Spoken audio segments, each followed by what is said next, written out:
எல்லோருக்கும் இனிய வணக்கங்கள். நான் சாபிமான் ஜமால் மஹமத். நம்ம வீடியோவை நீங்க பார்க்க வந்தமைக்கு மிக்க நன்றி. நம்ம சேனல்ல இதுவரைக்கும் சிவில் இன்ஜினியரிங் ரிலேட்டடான குவான்டிட்டி சர்வேயிங், அப்புறமா project management, new construction project, construction மேனேஜ்மெண்ட்னு சொல்லி பலதரப்பட்ட சிவில் இன்ஜினியர் ரிலேட்டடான வீடியோஸ் தான் தொடர்ந்து நம்ம அப்லோட் பண்ணிட்டு இருக்கிறோம்.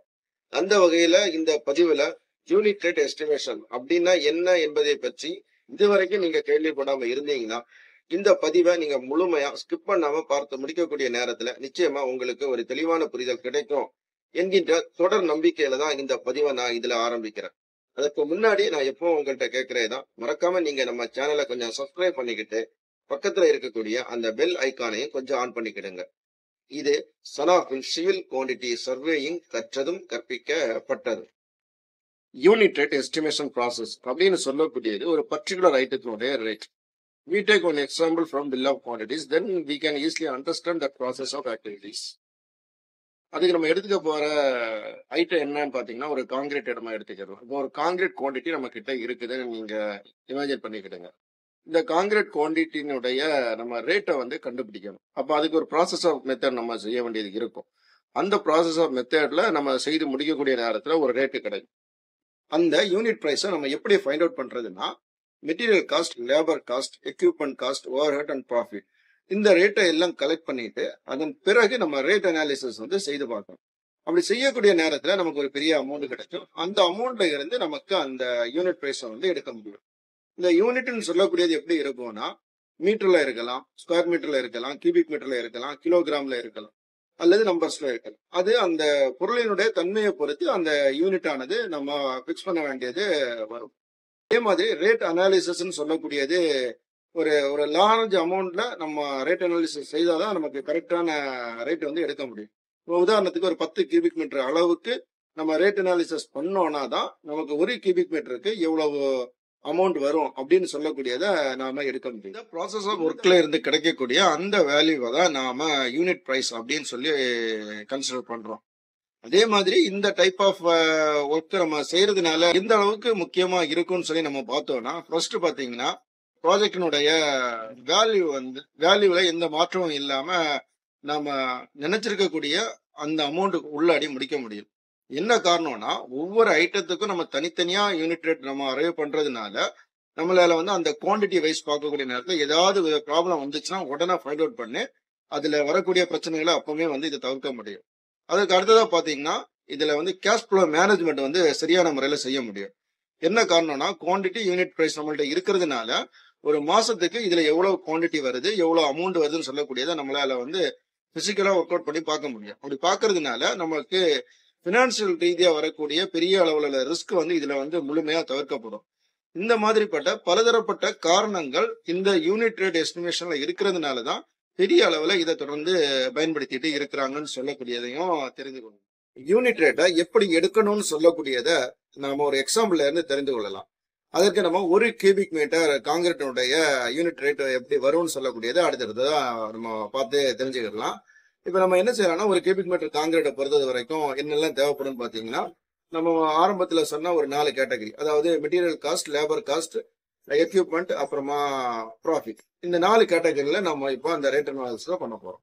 அப்போ மெட்டீரியல் காஸ்ட் எப்படி கண்டுபிடிக்கிறேன்னா, ஒரு கியூபிக் மீட்டருக்கு எவ்வளவு சிமெண்ட் தேவைப்படும்னா ஒரு அப்ராக்சிமேட்டா, இப்போ நம்ம ஒரு எக்ஸாம்பிளுக்குனால எடுக்கிறோம், ஒரு அப்ராக்சிமேட்டா ஒரு 6 மூடை சிமெண்ட் நமக்கு தேவைப்படுது.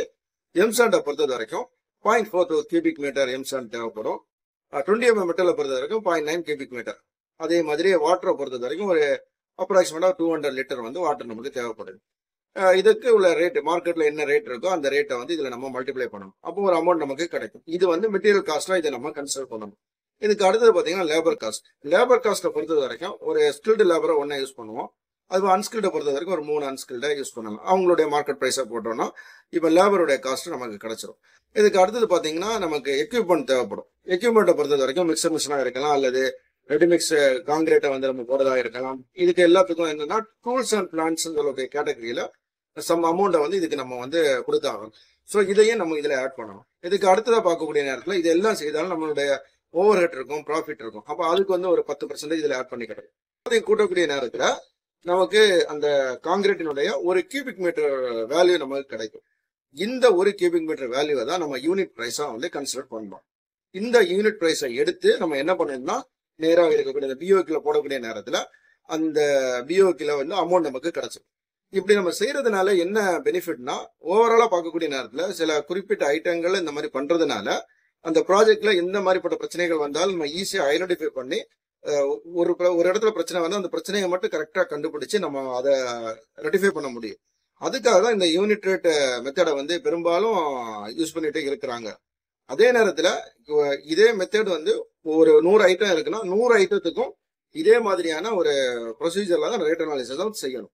இந்த ரேட் அனாலிசிஸ் சொல்லக்கூடியது ஒவ்வொரு ப்ராஜெக்டினுடைய அந்த இருக்கக்கூடிய இடத்துக்கு தகுந்தது மாதிரி நிச்சயமா மாறுபடும். இந்த 10% ப்ராஃபிட் சொல்லியிருக்கோம்ல, இந்த இடத்துல வந்து ஒவ்வொரு கம்பெனியினுடைய ஸ்ட்ரக்சரை பொறுத்து அவங்க அந்த இடத்துல வந்து எஸ்டிமேஷனுக்காக வந்து கொஞ்சம் கொஞ்சம் மாத்துவாங்க. அதனால நம்ம கொடுக்கக்கூடிய இந்த சார்ட்னு சொல்லக்கூடியது ஒரு ஸ்டாண்டர்ட் டேட்டா தான். இப்போ நிறைய சப்ஸ்கிரைபர் கேட்கறாங்க, பில்டிங்களுடைய டோட்டல் எஸ்டிமேஷன் வந்து நீங்க ஒர்க் அவுட் பண்ணி காட்டுங்க அப்படின்னு. அது உடனே எல்லாம் செய்ய முடியாது. அது நம்மளுடைய சப்ஸ்கிரைபர் இன்க்ரீஸ் ஆகக்கூடிய நேரத்துல அதுக்கான ஒரு தனி ஒரு பிளேலிஸ்ட்ல ரெடி பண்ணி ஒரு ப்ரொசீஜர் படி போகக்கூடிய நேரத்துல தான் அந்த டேட்டா பிளானிங்னு சொல்லக்கூடியது நம்ம கரெக்டா பண்ண முடியும். ஏன்னா இதுவும் ஒரு பெரிய சப்ஜெக்ட் தான். அதுக்கு என்னன்னா உங்களுடைய சப்போர்ட் தான் முக்கியம். உங்களுடைய சப்போர்ட் கிடைக்கக்கூடிய நேரத்துல தான் நம்ம அதுக்காக வந்து உட்கார்ந்து ஒர்க் பண்ணி உங்களுக்கு அதை சரியான முறையில சொல்ல முடியும்.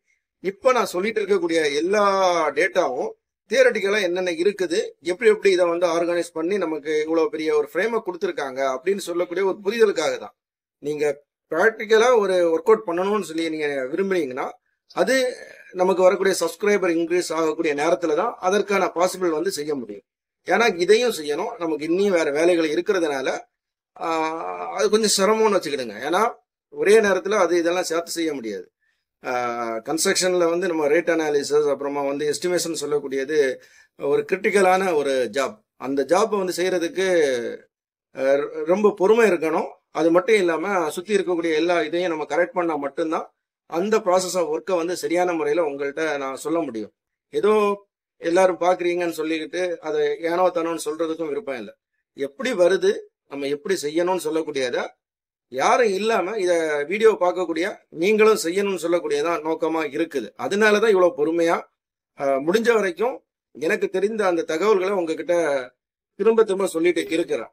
எது வரைக்கும்னா நம்மளுடைய சப்ஸ்கிரைபர் இன்க்ரீஸ் ஆகி நம்மளுடைய சேனல் ஒரு கரெக்டான ஒரு செட்டப்ல என்னைக்கு வருதோ அதன் பிறகு நீங்க கேட்கக்கூடிய எல்லா விதமான சந்தேகங்களும் ஒன் பை ஒன்னா நிச்சயமா நிவர்த்தி பண்ண முடியும்னு சொல்லக்கூடிய நம்பிக்கையில இந்த பதிவை நான் இதை முடிக்கிறேன். மீண்டும் அடுத்த ஒரு நல்ல பதிவில் நாம் சந்திக்கலாம்.